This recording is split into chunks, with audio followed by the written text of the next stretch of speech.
Hello everyone, good evening to all of you. आज का हमारा सेशन है यूपी कैटेड पीजी का syllabus discussion and exam strategy. तो सेशन शुरू करने से पहले एक बार सब लोग कंफर्म कर दीजिए कि मेरी ऑडियो और वीडियो क्लियर है। Good evening everyone, please confirm एक बार कि ऑडियो वीडियो क्लियर है।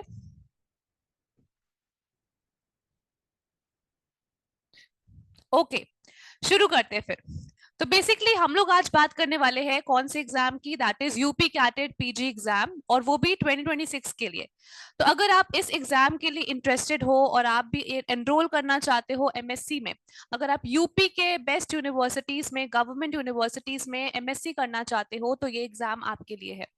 इस एग्जाम से रिलेटेड सारी इंफॉर्मेशन और प्रॉपर स्ट्रैटेजी की कैसे तैयारी शुरू करनी चाहिए, कौन से सब्जेक्ट्स पे फोकस करना चाहिए, आप एलिजिबल हो कि नहीं हो, कितने क्वेश्चंस आते हैं, कितने टाइम का पेपर होता है, किस लेवल का होता है और किस मीडियम में करवाया जाता है, सारी की सारी इंफॉर्मेशन आपको इस वीडियो पे मिलेगी। तो ध्यान से सुनिएगा और अपनी स्ट्रैटेजी को बनाइएगा।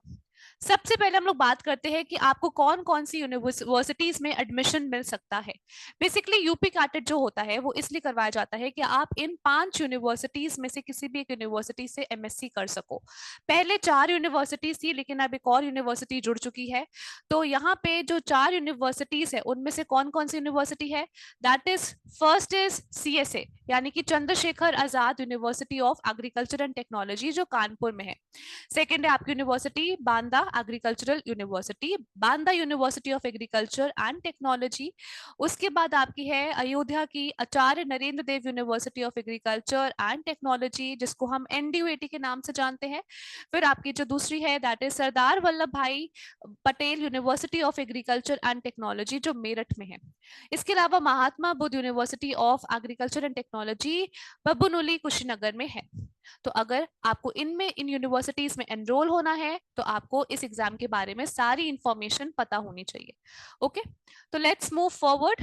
अब हम लोग जानते हैं कि एलिजिबिलिटी क्या होगी। देखो, आप अगर कोई एग्जाम फॉर्म भरने वाले हो या किसी भी चीज की प्रेपरेशन करना चाहते हो, तो सबसे पहले तो आपको पता होना चाहिए कि आप उस एग्जाम के लिए फिट हो भी कि नहीं, है ना। तो सबसे पहली बात जो बहुत ही इंपॉर्टेंट है वो ये है कि आपको एक तरह से यूपी का रेजिडेंट होना चाहिए, है ना। आपको एक तरह से उत्तर प्रदेश का प्रॉपर रेजिडेंट होना चाहिए, आपके पास उत्तर प्रदेश का डोमिसाइल होना चाहिए, तभी आप एलिजिबल हो। बाकी स्टेट्स वाले एलिजिबल नहीं होते हैं। उसके बाद ये स्टेट लेवल एग्जाम है बेसिकली एमएससी एंट्रेंस का, है ना। सेकेंड, आपका एजुकेशनल क्वालिफिकेशंस की अगर हम लोग बात करें कि आपका एक तरह से क्या क्या डिग्री होनी चाहिए, तो अगर आपने बस बीएससी करी हुई है 4 साल की इन एग्रीकल्चर, या फिर बीएससी इन हॉर्टिकल्चर, या फिर बीएससी इन फॉरेस्ट्री, तो आप ये एग्जाम का फॉर्म भर सकते हो जो आगे आएगा। ठीक है। बस एक बात है, जैसे आप एमएससी करोगे ना इस एग्जाम को देख के, तो आप डिफरेंट सब्जेक्ट्स में एनरोल हो सकते हो। अगर आप एग्रोनॉमी में इंटरेस्टेड हो तो आप एमएससी इन एग्रोनॉमी कर सकते हो, MSc in soil science, in plant breeding and genetics, then in plant pathology. ऐसे डिफरेंट सब्जेक्ट्स में आप किसी भी एक में एनरोल हो सकते हो। बट प्रॉब्लम बस इतनी ही है कि जो हॉर्टिकल्चर और फॉरेस्ट्री वाले स्टूडेंट्स हैं जिन्होंने बीएससी इन सब्जेक्ट से करी है, वो एमएससी एग्रोनॉमी में नहीं कर सकते और एमएससी एनिमल हस्बेंड्री में नहीं कर सकते। तो अगर आपको इन दोनों सब्जेक्ट्स में एमएससी करनी है तो आपकी क्वालिफिकेशन यहाँ पे नहीं मानी जाएगी। सिर्फ बीएससी एग्रीकल्चर वाले students he MSc in agronomy कर सकते हैं, एमएससी इन एनिमल हस्बेंड्री कर सकते हैं। ठीक है। जो बीएससी हॉर्टिकल्चर और बीएससी फॉरेस्ट्री वाले स्टूडेंट्स हैं वो बाकी किसी और सब्जेक्ट्स में इनरोल हो सकते हैं, बट एग्रोनॉमी और एनिमल हस्बेंड्री में नहीं हो सकते। ठीक है। फिर एज लिमिट की बात करी जाए तो फिर यहाँ पे कोई भी एमएससी एंट्रेंस के लिए कोई भी एज लिमिट नहीं है। ठीक है, आपकी अगर एज जो भी हो तो आप यहाँ पे एनरोल हो सकते हो। Next, coming to the very important part which is exam pattern, है ना। तो आपको पता होना चाहिए कि कितने क्वेश्चंस आते हैं, कितनी नेगेटिव मार्किंग है, क्या उसके स्कोर पॉइंट्स है, फिर किस मीडियम में होगा, ये बातें जानना भी इक्वली इंपॉर्टेंट है। देखो, बात करी जाए अगर यूपी कैटेड एग्जाम की, तो इसके फॉर्म्स मार्च अप्रैल तक आ जाते हैं और इसका एग्जाम यूजुअली जून में कंडक्ट होता है और रिजल्ट भी आपके उसी दौरान आ जाता है। तो बेसिकली अगर जून में एग्जाम होना है, या फिर हम कह सकते हैं कि फर्स्ट वीक ऑफ जून में हो ही जाता है, तो अभी आपके पास मान के चलिए 5 से 6 महीने हैं, है ना। तो आपको प्रॉपर फुल स्ट्रैटेजी से पूरा सिलेबस को कवर करना है। और एक तरह से इसका सिलेबस बहुत हल्का नहीं होता, इसके सिलेबस में सारे सब्जेक्ट्स को आपको इक्वली इंपॉर्टेंस देनी पड़ती है। तो अभी हम लोग आगे देखेंगे कि कौन कौन से सब्जेक्ट्स इंपॉर्टेंट है, कौन कौन से सब्जेक्ट से कितने क्वेश्चंस आते हैं, तब आपको पता चलेगा कि जो हम लोग के हिसाब से मेजर सब्जेक्ट्स होते हैं, जो हम लोग के हिसाब से माइनर सब्जेक्ट्स होते हैं, वो सारे इक्वली इंपॉर्टेंट है, मेजर भी और माइनर भी, क्योंकि हर सब्जेक्ट से आप मान के चलो 10 क्वेश्चंस आने ही आने हैं, 5 से 10 क्वेश्चंस हर सब्जेक्ट से आने ही आने हैं। तो ये इतने ज्यादा क्वेश्चंस को आप मिस नहीं कर सकते, है ना। तो यहाँ पे सबसे पहले देख लेते हैं कि कौन कौन से आपके पैटर्न्स फॉलो हो रहे हैं यहाँ पे। तो वी सी हियर कि एग्जाम आपका जो होगा वो एमसीक्यू बेसिस पर होगा, है ना, मल्टीपल टाइप ऑफ क्वेश्चंस आएंगे, और ये एक तरह से ओएमआर बेस्ड एग्जाम है, ऑफलाइन है, कंप्यूटर बेस्ड नहीं है, ये आपका ऑफलाइन ओएमआर बेस्ड एग्जाम है, जिसमें आपको ओएमआर में बबल्स बनाने पड़ेंगे। फिर ये सिर्फ इंग्लिश में ही आपका एग्जाम कंडक्ट करवाया जाएगा, जो क्वेश्चंस होंगे वो सिर्फ आपके इंग्लिश में ही होंगे, ठीक है। टोटल क्वेश्चंस कितने पूछे जाते हैं, 200 क्वेश्चंस का आपका ये पेपर होगा, 3 घंटे का पेपर होगा, और यहाँ पे हर एक करेक्ट आंसर के लिए आपको 4 मार्क्स मिलेंगे। नेगेटिव मार्किंग है इस पेपर में, गलत होगा क्वेश्चन तो -1 हो जाएगा, अगर छोड़ दिया क्वेश्चन तो कोई भी मार्क्स नहीं मिलेंगे। तो आपको ध्यान रखना है कि आप बिल्कुल एक्यूरेसी से और बहुत ही स्मार्टली अपना पेपर दो, ज्यादा क्वेश्चंस आपके सही हो, और नेगेटिव मार्किंग जितनी कम हो सके उतनी हो, नेगेटिव क्वेश्चंस आपके जितने कम हो सके उतने हो, ताकि आपका स्कोर बढ़िया रहे और तभी आप सिलेक्शन की ओर बढ़ सकते हो। कहने का मतलब है, देखो पढ़ाई सब करेंगे एमएससी एंट्रेंस एग्जाम के लिए, यूपी कैडेट के लिए सारे यूपी स्टूडेंट्स जो हैं, जो ग्रेजुएट्स हो चुके हैं, वो सब पेपर देंगे, है ना। सभी बीएससी पास आउट्स है, सभी बीएससी का पूरा सिलेबस पढ़ के आए हैं, पर कुछ बच्चे होते हैं जिनके इतने कंसेप्ट क्लियर नहीं होते हैं, जिन्होंने अच्छे से पढ़ाई नहीं करी होती है ड्यूरिंग द ग्रेजुएशन, लेकिन वो आगे अच्छा अच्छा करना चाहते हैं, आगे वो मास्टर्स में अच्छी तरह से एनरोल होना चाहते हैं, राइट। तो एक तरह से आपको प्रॉपर रोड मैप पता होना चाहिए कि हाँ हमें कहाँ से शुरू करना है, कैसे आगे बढ़ना है, और कैसे हम पूरा सिलेबस टाइम पे कवर कर ले, क्योंकि 6 महीने का टाइम है, पर आपको बहुत सारे कंसेप्ट्स पढ़ने होते हैं, रिविजन भी करनी है, टेस्ट भी लगाने हैं, और एक तरह से पूरा वेल प्रिपेयर्ड रहना है एग्जाम के लिए। तो आपको एक प्रॉपर शेड्यूल फॉलो करना पड़ेगा, कंसिस्टेंसी मेंटेन करनी पड़ेगी, रेगुलरिटी लानी पड़ेगी, अपना टाइम मैनेजमेंट देखना पड़ेगा, हर एक चीज को आप फोकस करोगे, और जो चीजें अवॉइड करनी है वो मत पढ़िए, जो चीज आपको एक्चुअली में पढ़नी है वो पढ़ना है हमें, है ना। तो ये सारी चीजें आपको यहाँ पे एक तरह से पता लगेंगी, ठीक है। कभी कभी क्या होता है, आप सेल्फ स्टडी करते हो पर आप रॉन्ग डायरेक्शन में जा रहे हो, तो जरा सा भी आपको एक कोई गाइडेंस देने वाला आ जाता है ना, तो फिर आपके लिए जो पाथ है वो सही हो जाता है, ठीक है। तो अगर आप इतना टाइम इन्वेस्ट कर रहे हो, इतनी मेहनत कर रहे हो अपने पेपर के लिए, तो एक प्रॉपर गाइडेंस और स्ट्रैटेजी फॉलो करना बहुत इंपॉर्टेंट होता है। बिना डायरेक्शन के चलना मतलब आप ऐसे ही अंधे चल रहे हो, है ना। तो आपको एक प्रॉपर डायरेक्शन चाहिए होता है, ताकि बस आप एक स्ट्रेट अपने गोल की तरफ जाओ, और बिल्कुल बिना भटके हुए जाओ। ओके, तो वी हैव सीन हियर कि एग्जाम पैटर्न क्या होगा। तो यहाँ पे हमें मिनिमाइज करने हैं नेगेटिव क्वेश्चंस, और हमें मैक्सिमाइज करने हैं जितने भी हम लोग एक तरह से क्वेश्चंस को सॉल्व कर सकते हैं, ठीक है, राइट आंसर ला सकते हैं हर एक क्वेश्चन में।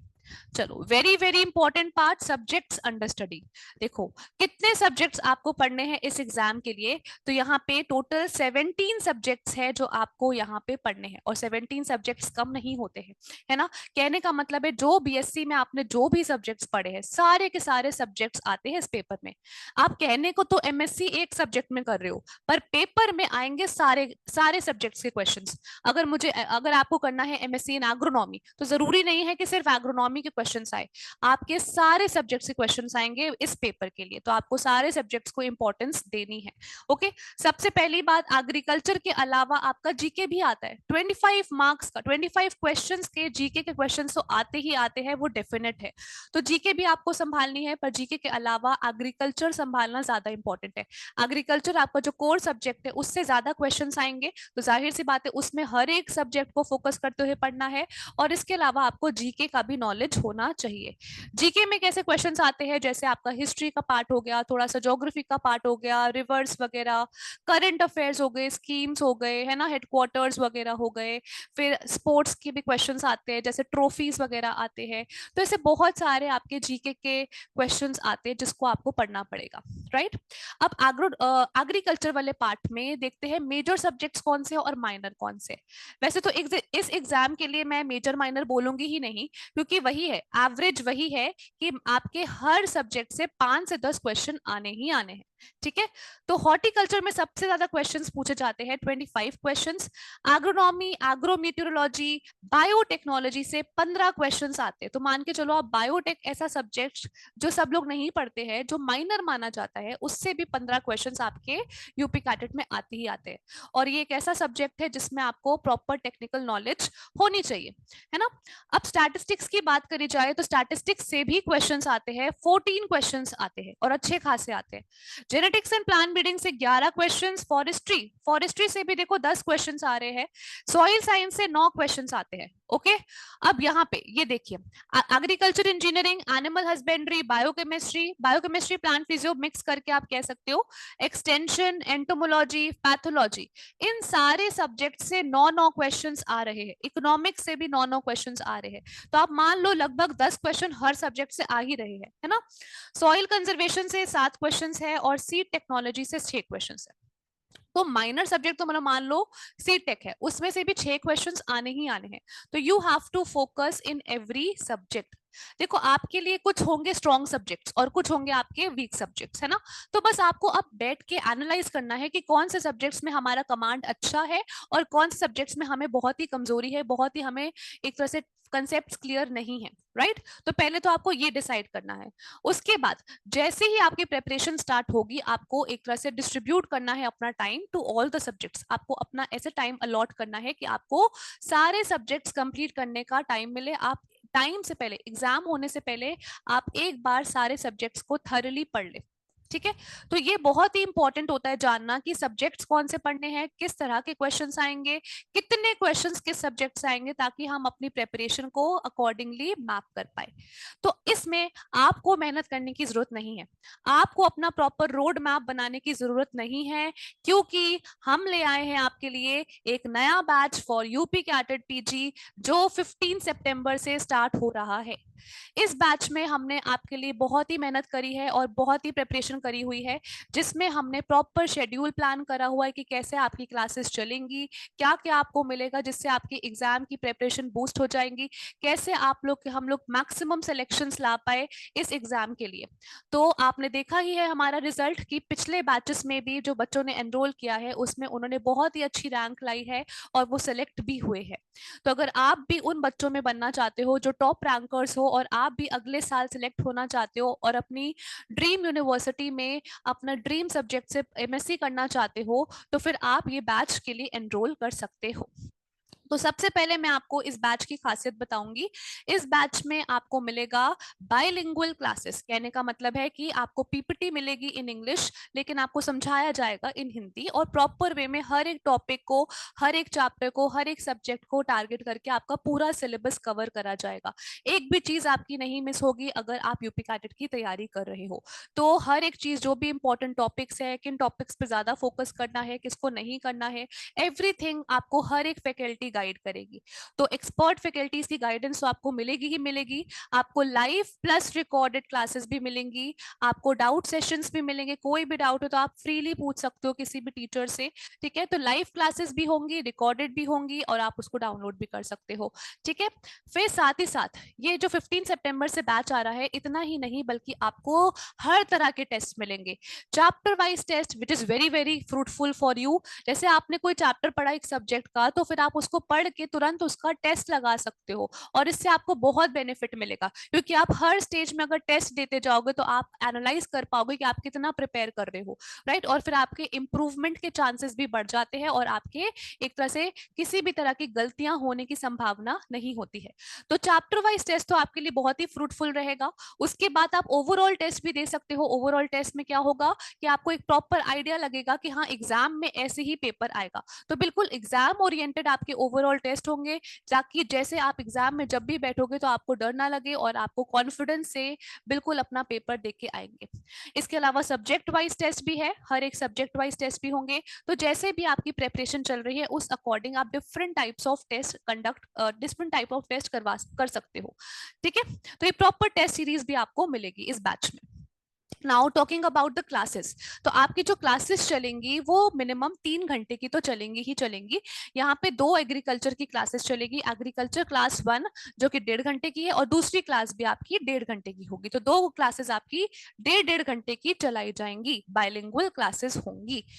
ओके तो ये तो था कि बेसिकली यूपी कैटेड एग्जाम में कौन कौन सी चीजें आपको ध्यान में रखनी है, कैसे पेपर आएगा, सब कुछ एक आपने आइडिया लगा लिया। अब हमें ये भी जान लिया कि ठीक है, अगर आप चाहते हो तो यहाँ पे हम लोग के साथ एनरोल करके आप अपनी प्रेपरेशन को बूस्ट अप कर सकते हो। बट स्पेसिफिकली सबसे जरूरी बात जो होती है वो स्टूडेंट के लिए कि उनको पता होना चाहिए कि सिलेक्ट कैसे होना है। तो how can you be selected in the next year UP CATET exam? ठीक है, तो वही बात है कि हर बच्चे की अपना लेवल होता है पढ़ने का, और हर बच्चे की अपनी प्रेपरेशन लेवल है, हर बच्चे का अपना गेनिंग कैपेसिटी है, एवरीथिंग इज देयर, है ना। तो सब बच्चे की अपनी अपनी स्टोरी होती है, अपनी अपनी कंडीशंस होती है जिसके अंदर वो पढ़ रहे होते हैं। तो सबसे पहली बात, आपको अगर एक एग्जाम देना है, इस एग्जाम को ऑफलाइन करवाया जाता है, हमें इसका पेपर नहीं मिलता, तो हमें ज्यादा पीवाईक्यूज का आइडिया नहीं लगता। बट यस, हमारी टीम ने प्रॉपर पीवाईक्यूज का एनालिसिस करके प्रॉपर वे में पूरा नोट्स एंड प्रॉपर वे में आपका पूरा कंटेंट रेडी किया है। तो एक तरह से आपको पता लग जाएगा कि एग्जाम में क्वेश्चंस कैसे आते हैं। ठीक है, तो क्वेश्चन इजी भी आते हैं, हार्ड भी आते हैं और मॉडरेट भी आते हैं। But yes, one liner type के क्वेश्चंस आते हैं, एंड आपको एक तरह से कभी कभी ट्रिकी घुमा फिरा के क्वेश्चंस भी पूछे जाते हैं। आपको न्यूमेरिकल टाइप ऑफ क्वेश्चंस भी देखने को मिल सकते हैं कभी कभी। ठीक है, कभी कभी रट्टा वाले क्वेश्चंस जो होते हैं, जो बिल्कुल आपके वन लाइनर्स जैसे होते हैं, वो आते हैं। कभी कभी आपके कंसेप्चुअल क्वेश्चंस भी आते हैं। तो we can expect any type of questions. ठीक है, और आप एमएससी का पेपर देने जा रहे हो तो इसका अच्छा खासा लेवल होता है इस एग्जाम का। ठीक है, तो फॉर योर सिलेक्शन, ठीक है, आपको याद रखना है कि आपको कुछ अपनी क्वालिटीज लानी पड़ेंगी, है ना। सबसे पहली बात, आपको सिलेबस का आइडिया होना चाहिए, आपको प्रॉपर रोड मैप पता होना चाहिए। दूसरी चीज, आपको कंसिस्टेंसी बना के रखनी है, रेगुलरिटी लानी है अपने टाइम टेबल पे। फिर आपको अपना टाइम अच्छे से मैनेज करना है, हर एक चीज पे फोकस करना है, ताकि आप शुरू से लेके एंड तक बिना नर्वसनेस के कॉन्फिडेंटली अपना एग्जाम दे के आओ और अपने एग्जाम की प्रेपरेशन भी करो। तो time to time motivation and you should get, और साथ ही साथ यहाँ पे आपको प्रॉपर स्ट्रैटेजी पता होनी चाहिए। हार्ड वर्क की जगह आपको स्मार्ट वर्क करना है, ताकि आप कम टाइम पे ज्यादा पढ़ो और एक तरह से कायदे की चीज पढ़ो। तो ये सब चीजें अगर आपको चाहिए तो इस बैच में आपको बिल्कुल मिल जाएगी। ठीक है, सो आई होप आपको समझ में आया होगा आज का सेशन, जिसमें हमने जाना कि यूपी कैटेड पीजी से रिलेटेड आपकी क्या क्या इंपॉर्टेंट इंफॉर्मेशन हो सकती है। So this was a guidance session for you, जिसमें जो भी एस्पिरेंट्स है जो यूपी कैटेड एग्जाम को क्रैक करना चाहते हैं, उनको एक राइट इंफॉर्मेशन मिले और एक राइट स्ट्रैटेजी मिले, ताकि वो भटके ना और एक प्रॉपर वे में अपने गोल को अचीव करे। So I hope you like this session.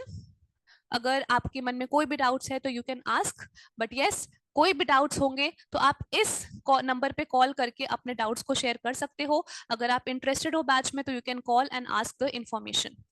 यहाँ पे हेल्पलाइन नंबर कौन से है? 9520090200, 9828882277। सुबह 8 बजे से लेके शाम को 7 बजे तक ये नंबर्स आपके अवेलेबल है, तो आप कॉल करके अपने कोई भी डाउट्स इस एग्जाम से रिलेटेड पूछ सकते हो। So I wish you all the best. अपनी प्रेपरेशन को बूस्ट अप करिए और राइट वे में सोच समझ के अपने डिसीजंस लीजिए।